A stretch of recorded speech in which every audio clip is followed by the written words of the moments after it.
Truth is a sword with no handle.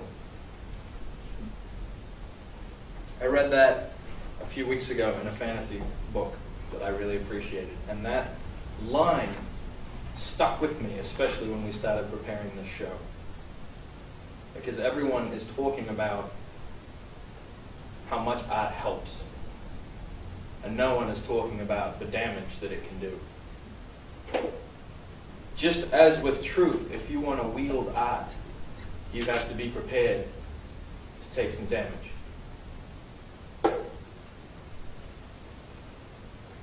There are three kinds of suffering that art brings about.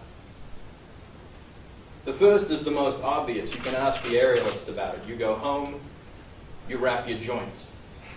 You pop things back into place. You climb into a tub of ice. It's a sacrifice that they make willingly, but it is a sacrifice. It is suffering for art's sake. The second type of damage that we take is a little more personal, and it sneaks up on you. It's not always something that you expect. I've seen it with an uncle who used to break down while he sang. And he never expected it. In the middle of a song, he would just start bawling. Always finished. I've seen it with performers walk off stage after leaving everything and wrap their arms around themselves to keep from falling apart. Sometimes it feels good to let all that out. Sometimes it's healthy. Sometimes it really, really hurts. But that also is a cost that we sign up for. I realize that there's a third cost, and that's the kind that comes from outside of you.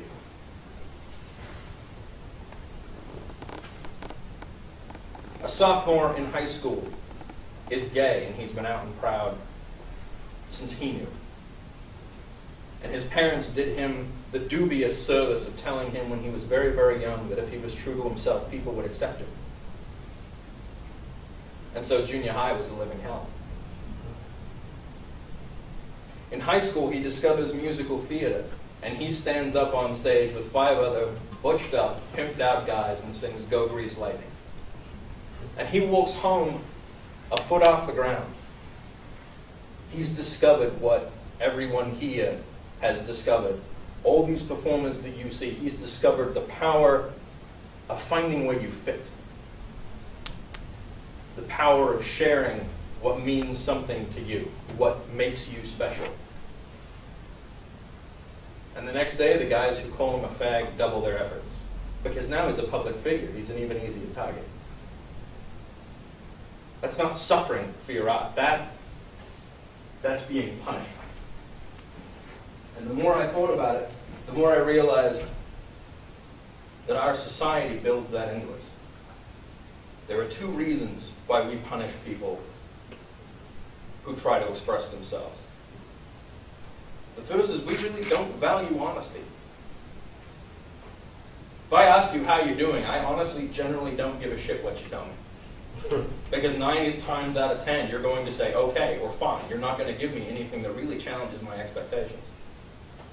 Unless I really, really mean what I say when I ask you how you're doing, I don't want to hear the country song that was your shitty day yesterday. And I sure as hell don't want to hear that it's the best day of your life, that you had an amazing meal, that you just got laid, and you won the lottery. Because that'll just make me jealous. I won't appreciate what you have.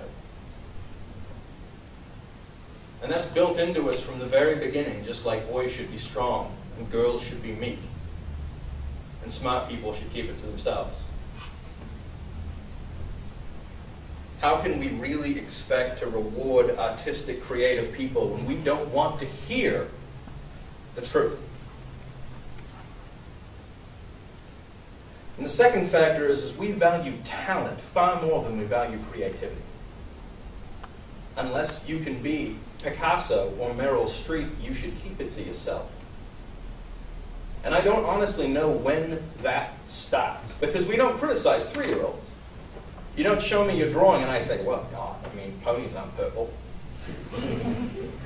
The perspective's way off. And I don't know if that's a fifth leg or a second tail, but it's anatomically incorrect. Likewise, when I went to Eugene and taught creative writing a few months ago, I had to do the same thing. When a kid really bears himself and tells you a story about when he got shot in the face, you can't say that it lacked character development. It took everything he had to share that with you.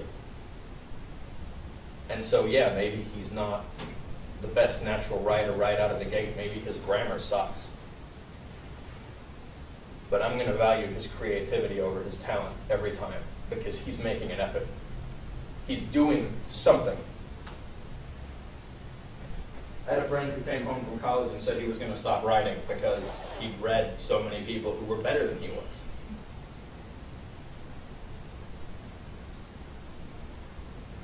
At Vita,